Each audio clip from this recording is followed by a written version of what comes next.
Welcome to Bitchy History, the irreverent history podcast whose only possible audience, according to the troll comment I recently got on YouTube anyway, is apparently men. Because apparently only men care about history. Who knew? All the dudes out there listening, let me know if listening to a podcast titled Bitchy History is making you uncomfortable or emasculating you in any way.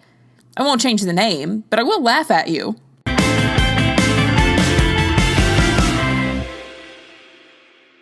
Welcome to episode 19, where we switch gears back into American History 101 and learn what new drama the end of the French and Indian War will bring to the colonies.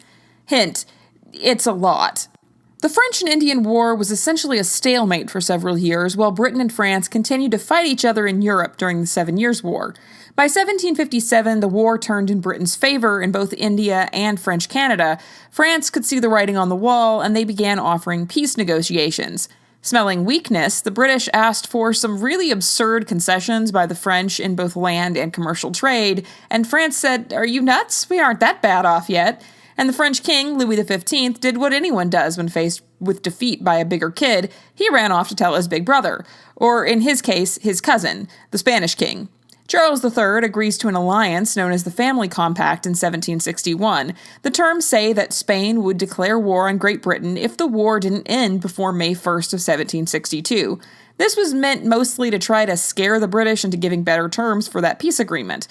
But instead, the British just preemptively declared war on Spain in January of 1762. The Spanish didn't actually bring that much to the team, to be honest. So it was a bit like France ran to their asthmatic cousin with an allergy to gluten, milk, and peanuts and asked for help defeating their bully. The British Navy quickly proved themselves against the Spanish. You'd think the Spanish would have learned that the British Navy is not something to trifle with already, but 1588 was a while back, so maybe they thought they'd do better this time. They didn't. British forces seized French Caribbean islands, Spanish Cuba, and the Philippines. Fighting in Europe ended after a failed Spanish invasion of their British ally of Portugal. By 1763, French and Spanish diplomats are beginning to seek peace seriously. Then comes the signing of the Treaty of Paris in 1763, in which the British essentially got everything they demanded from the French during the first set of peace negotiations. The size of British holdings in the Americas more than doubled, with Britain gaining significant territory in North America, including all of the French territory east of the Mississippi River, the area in dispute that had caused this entire conflict, and Spanish Florida. Spain did get Cuba back, for now anyway. It's a canon event. We need Spain to have Cuba so we can get the whole "remember the Maine to hell with Spain" rhyme from newspapers in 1898. So everything's good, right? The American colonists got the land they wanted, and Britain got to feel good about kicking France and Spain's ass. The North American colonies are ecstatic at first. The French are no longer a threat on their northern and western border for the first time in nearly a century. France's stupid French influence on the continent will probably take a hike, and without all that conflict with the French in the colonies, the British colonies can go back to the business of being an extremely profitable colony. Everything's fantastic. And nothing can go wrong. Oh no, it all went wrong. Yeah, unfortunately it doesn't work like that. Britain's victory ends up sowing the seeds of a huge amount of tension between the American colonies and the British, mostly because of several rather foolish policy decisions that the British make in the aftermath of the war. Or at least foolish in retrospect. They more or less made sense at the time. The major factor that leads to all of this is money. See, wars cost money. Lots of money. Take a look at America's military budget sometime for a fun understanding of how easy it would be to cancel all of the student loans in America if we weren't spending it all on R&D for new fighter jets that are ultimately scrapped because no one wanted the new fighter jets in the first place. I promise you won't scream in frustration. But back to the 1700s, the French and Indian War cost the British government about £70 million and doubled their national debt to around £140 million. And that's in 1760s dollars, not 2000s dollars. I would try to correct that for inflation, but I don't think bazillion is actually a real word, and I don't want to figure out what the right term would be. It might kill me.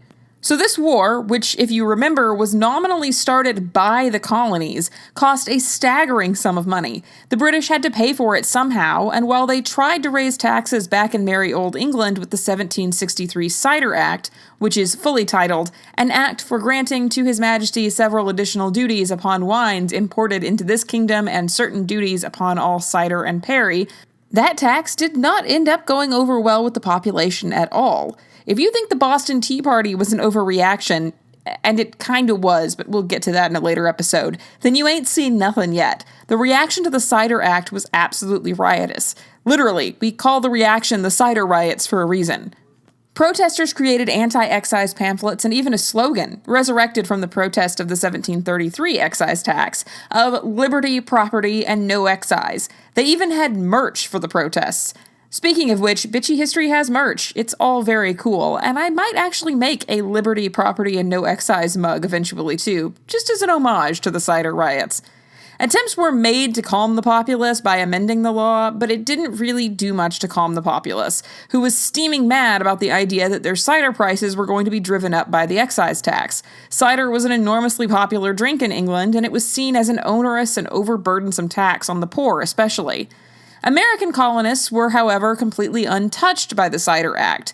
They were, however, keenly watching the news about the protests unfold through the newspapers. Newspapers in the colonies often reprinted articles from British newspapers about the protests that were happening throughout England. And then came the Stamp Act of 1765, and suddenly Americans were hit with the same kind of taxation that had caused so much discord in England.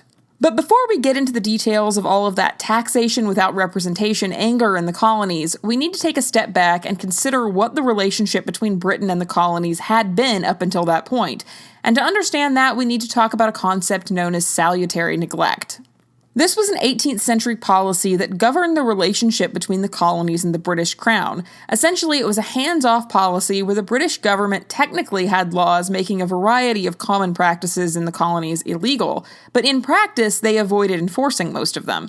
Laws that governed trade were especially lax in the colonies. As long as they remained loyal to Britain and contributed to the economic growth of their parent country, England basically let them run things the way they wanted to. A modern understanding of this can be seen in the practice of heddohen, roughly translated as tolerated in the Netherlands. Heddohen is used for a situation or activity that is technically illegal but actively tolerated by the government, since everyone knows that the problem can't actually be abolished by law. Officially, if you look at the laws in the Netherlands, pot is illegal. In practice, there's a coffee shop on every corner in Amsterdam's red light district, and as long as they pay their taxes and follow the general larger laws like not selling to minors, there's not a lot of chance that they'll be stormed by the police and arrested and have their business shut down.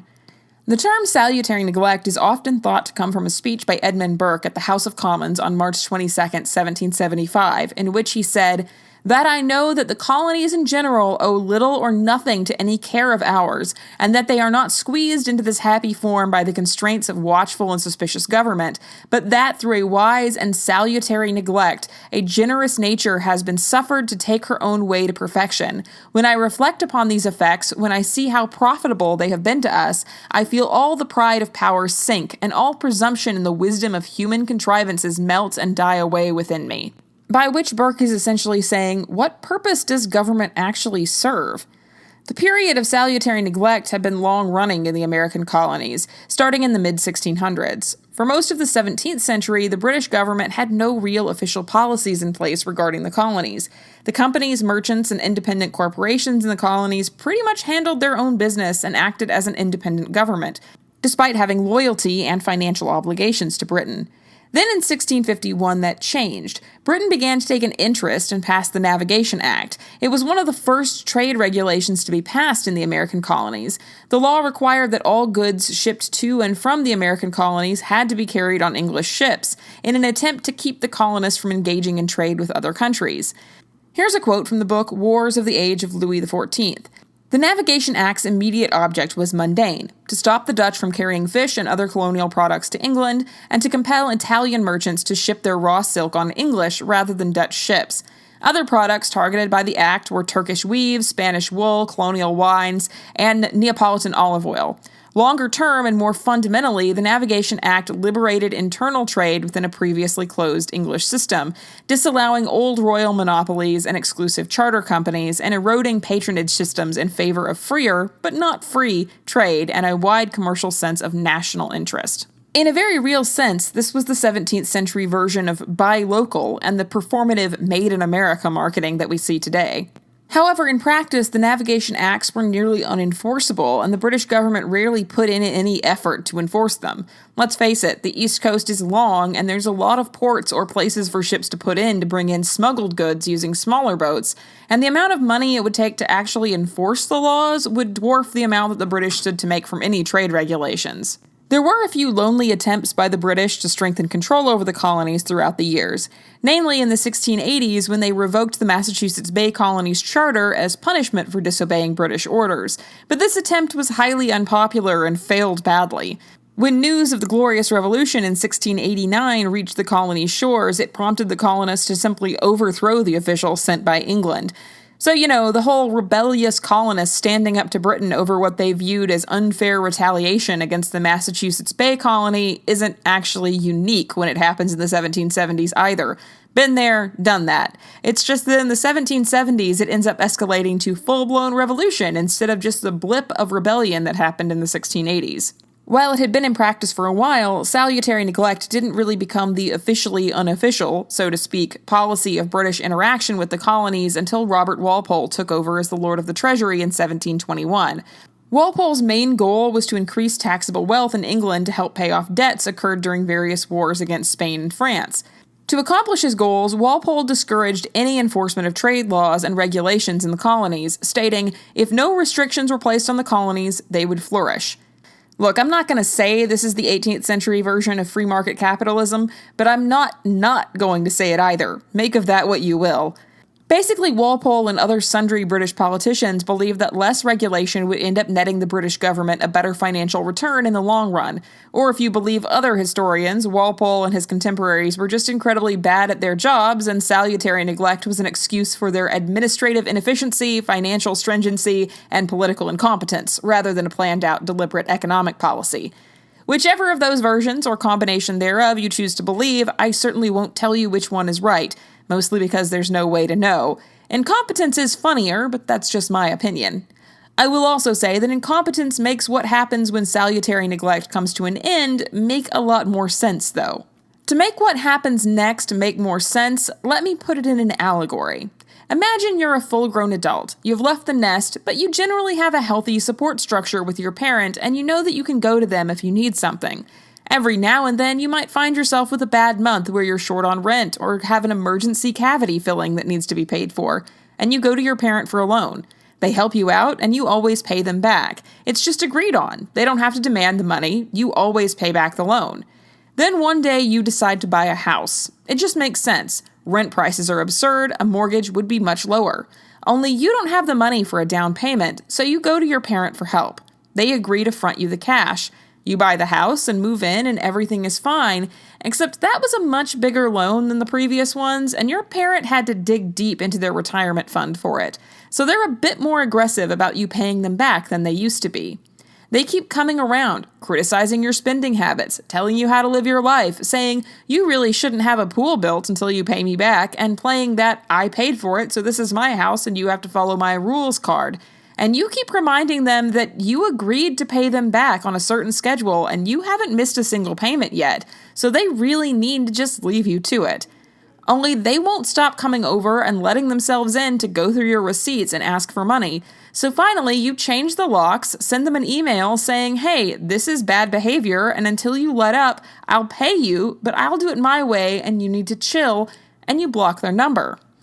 Only instead of this escalating to your mom writing a nasty post on the Am I the Asshole subreddit, it escalates into an all-out revolution. That's how the end of the French and Indian War be. See, a lot of people will cheekily joke that the cause of the Revolutionary War was a bunch of white men who didn't want to pay their taxes, and while there's certainly some truth to those jokes in some ways, it really wasn't ever about them not wanting to pay their taxes. It was more about them not wanting the relationship between the colonies and Britain to change. They would pay their bills, they just wanted to do it their own way without what they saw as excessive micromanaging from the British Parliament thousands of miles away. We'll get into the complexities of the actual taxation of the Stamp Act and Townshend Acts in a later episode, but it's important to understand that the main issue wasn't necessarily taxation in and of itself. It was about representation and the micromanagement of the economics of the colony after decades of Britain taking a hands-off approach. That's not to say that the colonies didn't have a responsibility to pay for the war that they kind of started and then needed their parents' help to finish. But arguably, the colonists never said that they didn't want to pay their taxes. They just didn't want unilateral control by Parliament to change the way that they'd been running things for a very long time. The colonies had grown used to seeing themselves as a peer to Great Britain at this point, and they didn't much like being reminded that they were actually essentially a vassal state. They just wanted to keep the status quo, or the status quo the way they understood it anyway, just the way it had been. Whether it was reasonable to expect that, given how much the French and Indian War had cost Great Britain, is another question entirely, of course. Also, it's not exactly a coincidence that the end of Salutary Neglect did cramp the style of a lot of smugglers, one of them being John Hancock, but that's a topic for another episode as well. Thank you for tuning in to listen to me bitch about history. This was a slightly shorter episode than usual, but to be fair, I think I gave you a lot of complex shit to think about, and I didn't want to overwhelm you. Next week, the show will be back with another break from American History 101. We'll be talking about Moms for Liberty. Ugh. I may need to be drinking while I record that one, so feel free to tune in after 5 p.m. so you can also drink while listening. Thanks for listening, and I'll see you back here next Monday.